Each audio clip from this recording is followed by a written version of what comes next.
Spoken tutorial gi LibreOffice Draw the basics of working with objects taramna object tutorial asida nahakna makhada piriba sing kamdongna tobudagi haibatamgani object tugi cut copy paste handle sizinarago object sing dynamic oina resize tawba object sing arrange tawba object sing punsinba amasung lawthokpa group amada object amamambu semdok semjin tawba group amagi manungda move tawba Masida aikoina Ubuntu Linux version 10.04 amasung LibreOffice Suite version 3.3.4 sizinari. Aikoina desktop ta save tawkiba watercycle file adu hangdoklasi. Hauzik aikoina picture asida cloud ahum amagasu copy tawraga paste tawrasi. Ahanbada cloud adu khallo mathangda context menu adu unaba right click tawbiro aduga copy da namo.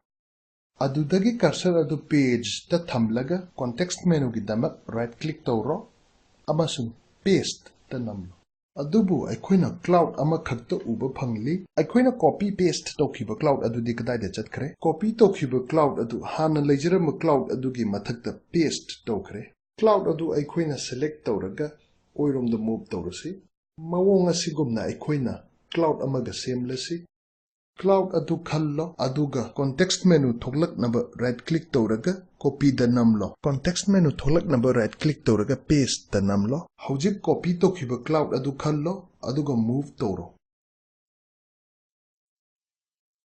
aikoina shortcut keys sizinaraga object mayam semba yagani object copy tawnabagina control C object paste tawnabagina control V object cut tawnabagina control X Cloud adu select tawraga control amasung C key punna namlo Cloud adu copy tawkhragani paste tawbagina control amasung V key punna namlo Hojik cloud adu khallo aduga apamba mafamda move tawbiro Tutorial asi marak leblaga assignment asi tawro nahaki draw file adu da page ani hapchillu page 1 da object ani yeu Page 1 dagi object ama page 2 da copy tawro. Copy tawrabo object adu kadai da leibage check tawro. Object ama cut tawraga paste tawro. Masi tawnaba shortcut key sizinaba yagani. Object ama cut tawbada madugi copy ama sembara haibadu check tawro. Cloud sigi size hantahalasi. Aduna ahanbada cloud adu khallo hojik handles uba fanglani. Mathang da cursor adu handle gi kachin amada arrowhead uba fangdri phawba thamlo Hojik mouse ki left button namlaga cloud adu pixel naba arrow adu manunglom da drag tawro chawthon ge hairagana arrow adu mapalom da chingthu ahanbada arrow adu bu sangdok naba select tawro Hojik cursor adu handle amagi mathakta move tawro cursor maton gi makhada square ama yawba apikpa transparent oiba arrow ama thoklatle Hojik keyboard ta shift key namlo aduga arrow gi handle mathakta left mouse button adu hold tawraga makhada chingtharo shift key namlabadi object adu hena line resize tawba ngamni ngamoidra object amagi handle sizinaduna resizing tawbabu dynamic resizing haina kawi Masina haibadi aikoina masida chap chabi measurement sizinade haibani matung tarakpa tutorial da aikoina chap chana resize tawba tamgani chap manaba mawongda rectangle ge width aikoina hengatlahlasi rectangle asi khallaga keyboard tagi shift key namlaga mathaklomda drag tawro draw window gi makhada yawriba status bar asida yengu Aikoina rectangle asi amuk hanna resize tawbada dimensions adusu change tawi status bar na object adugi position amadi dimension da change tawrakpa adu utkani Hojik sida utliba asumna cloud amasung numitpu arrange tawrasi cloud sin adu masak khangnaba left tagi hauraga right lomda 1 2 3 4 haina number pirasi Number adu hapchinaba aikoina cloud asi select tawraga double click tawduna 1 type tawro asumhaina atopa cloud singdusu number tharasi Hojik aikoina cloud 4 adu khallaga numit adugi mathakta thamlasi cloud adu numit ki tunglomda thamnaba context menu thoglaknaba cloud adu da right click tawro masidagi arrange ta click tawraga send backward khanbiro cloud 4 asi hojik numit ki tunglomda leikhre Send backward na object ama bu hojik leiribadu dagi layer ama changchilaga tunglomda thammi. Hojik ekhoina cloud 3 adu khallasi aduga numit ki mathakta thamlasi. Context menu gi damak right click tawro aduga arrange ta click tawduna send to back khallo. Cloud 3 asi hojik numit amasung cloud 4 animaki tunglomda leire. Send to back na object amabu aroiba layer da thammi. Hojik ti slide ta ulliba asumna cloud sing arrange tawbada lahalle. Cloud 4 khalasi aduga context menu tholaknaba right click tawraga arrange ta namlaga bring to front khallo. Bring to front na object amabu ahanba layer da purakani. Cloud 3 khanbiro aduga context menu tholaknaba right click arrange namaga bring forward khallo. Bring forward na object amabu layer ama manglomda purakani. Hojik cloud 2 khalaga cloud 1 gi mathakta thamlo. Slide ta utpagumna cloud sing adu arrange tawre. Mathangda cloud sing gi number adu delete tawrasi. Masi tawnaba cloud adu select tawraga double click tawraba matungda number adu khallaga keyboard ki delete key adu namlo. Assignment asi tawnaba tutorial asi ngahak leblasi circle ama square ama amasung star ama yeklaga makhoibu makhada utleba asumna thamlo. Object khudingbu khallo amasung arrange menu gi option khudingmak apply tawro. Option khudingi figure singi placement karamna only haiba check tawro. Hojik object adu utliba slide asumna thamlo aduga bring to front amasung send to back option adu check tawro. Mathangda slide asida utliba upambi manba asi water cycle diagram da hapchillasi. Block arrow amasung explosion sizinaduna ekhoina tree ama yeklasi. Insert ta namlo aduga slide ta amukan namlaga draw file asida anoba page ama hapchillasi. Masina ekhogi file aduda anoba page ama hapchillakani. Upambi adugi trunk yeknaba draw toolbar dagi block arrow khallo. Shapes makhal sing yeknaba apikpa amuwa triangle aduda namlo aduga split arrow khallo. Page aduda cursor adu thamlo. Mouse left button adu thadoktana namlaga makharomda amasung nakalomda chinglo. Masa ani yawa tree trunk ama yekle. Aikhoina masa asida una hapchillasi. Drawing toolbar dagi stars khallo. Mathangda apikpa amuwa triangle namlaga explosion khallo. Hojik draw page the move tawro aduga arrow adugi oithangba masada cursor adu thamlaga left mouse button adu thadoktana shape adu yeknaba yetlomda chinglo. Aikhoina upambi aduda una sing hapkhre. Shape asi copy tawduna upambi gi yet thangba masada su aikhoina happa yai. Shape adu khallo. Copy tawnaba keyboard ta control C key da namlo. Masigi matungda paste tawnaba control V key da namlo.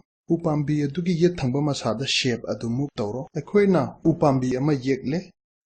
Aikhoina upambi adu khallaga makhada move tawrasi. Upambi gi trunk adu khaktang makhada move tawgani una singdi tawroi. Masida upambi gi trunk amasung una ani adu tongan tongan ba object oina lawi. Upambi gi trunk adu hana leijaramba mafamda move tawrasi. Aikhoina upambi gi trunk amadi una sing ani adubu amatta oiba unit oina punsinba tamlasi. Group amada change pu tawrabadi group adugi object loina makta apply tawi.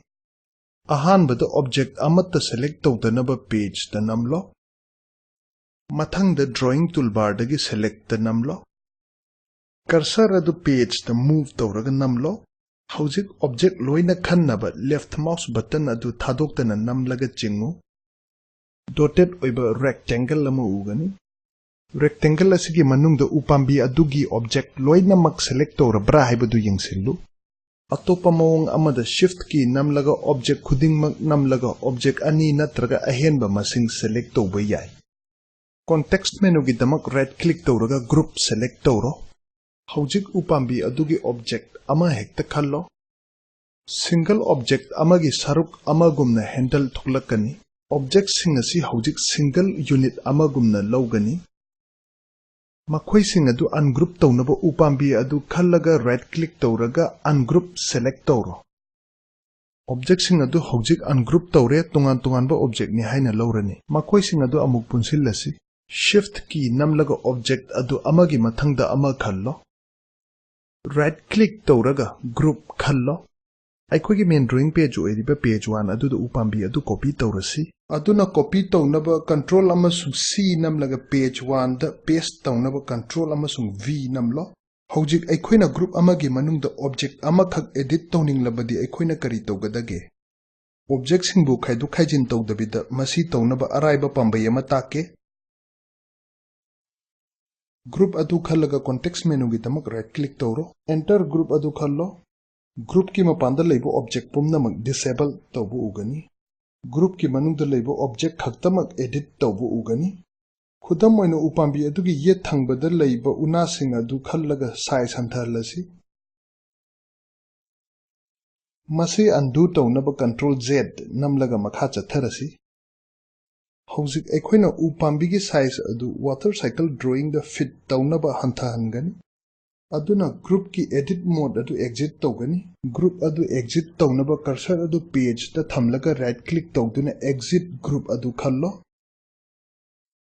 aikhoi houzik group ki edit mode ki mapanda leire tree adu khallaga cursor adu bottom right handle gi mathakta move tawro cursor adu resizing arrow on khragani arrow adu manung lomda chingsillu aikhoina tree gi size adu hanthahalasi masigi picture asi the tree ahum amaga hapchilasi tree adu khallo aduga copy tawnaba control C amasung paste tawnaba control V ahum lak namlo masina tree adugi copy ahum sem lagani hojik makhoi sing adu aikhoina apamba mafamda thamgani step sing asi tree pumnamakta repeat tawro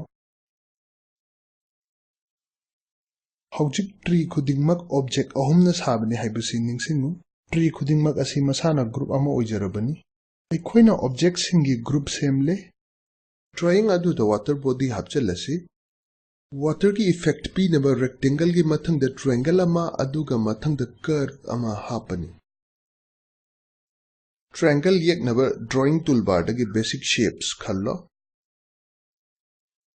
apikpa amuba triangle adu da namlaga right triangle khallo aikhoina masi yeklasi aduga rectangle ge mathangda thamlasi hojik curve ama yeklasi aduga isingna lengba utnaba machu hapchilasi drawing toolbar dagi curve adu khallaga hojik freedom line filled the namlo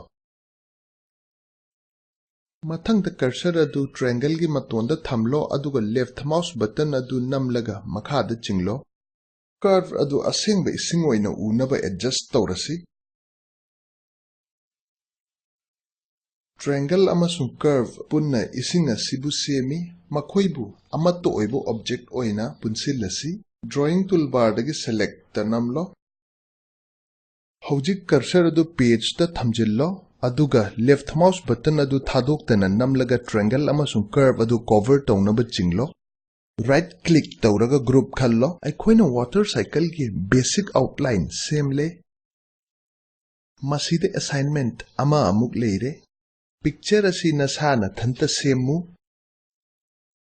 draw tutorial matang asida loire masigi tutorial asi the basics of working with objects nahakna tamkhre object pu cut copy paste tawba handle sizinaraga objects sing dynamic oina resize tawba objects sing arrange tawba objects sing punsinba amasung khaidokpa group amada object amamambu edit tawba group amagi manungda object sing move tawba makhada piriba link asida fangliba video adu yengu spoken tutorial project asigi samlaba warol piri afaba bandwidth leitradi download tawraga yengba yagani spoken tutorial teamna spoken tutorial sing sizinaduna workshop kaya pangthoki online changyengda mai paklaba singda certificate pi hena akupa marol gidama contact@spoken-tutorial.org da ibiraku spoken tutorial project asi talk to a teacher project ni masi national mission on education through ICT MHRD India government na sogatpa project amani mission asigi ahenba warol spoken-tutorial.org/nmeict-intro da phangbigan tutorial asi kishorjit nungmai kapamna translate tobirakpani oken khwairakpamna kainaya thangnijari amasung thagatjari